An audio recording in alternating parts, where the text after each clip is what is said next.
రెండో ఘాట్లో బుధవారం జరిగిన రోడ్డు ప్రమాదంలో యువకులు మృతి చెందారు.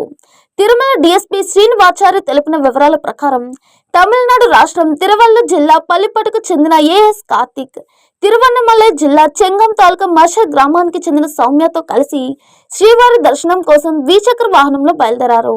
అలిపిరి మార్గంలో రెండో ఘాట్ రోడ్డు మీదుగా తిరుమలకు వస్తుండగా ఆఖరి మలుపు వద్ద అలిపిరి డిపోకు చెందిన ఎలక్ట్రిక్ బస్సును ఎడమ వైపు నుంచి ఓవర్టేక్ చేయడానికి ప్రయత్నించారు. ఈ క్రమంలో వాహనం అదుపు తప్పి ఇద్దరు బస్సు కింద పడి అక్కడికక్కడే మరణించారు. దీంతో 25 నిమిషాలకు పైగా రాకపోకలు నిలిచిపోయాయి. పోలీసులు, తిథిది అధికారులు ఘటనా స్థలానికి చేరుకొని మృతదేహాలను తిరుపతిలోని రుయా ఆసుపత్రికి తరలించారు. ఎలక్ట్రిక్ బస్సులోని వీడియో ఫుటేజ్ ని పరిశీలించి ప్రమాదానికి గల కారణాలు గుర్తిస్తామని డీఎస్పీ పేర్కొన్నారు.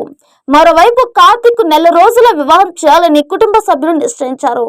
అందులోనే ప్రమాదం జరగడంతో వారు గుండెలు విసేలా రోధించారు.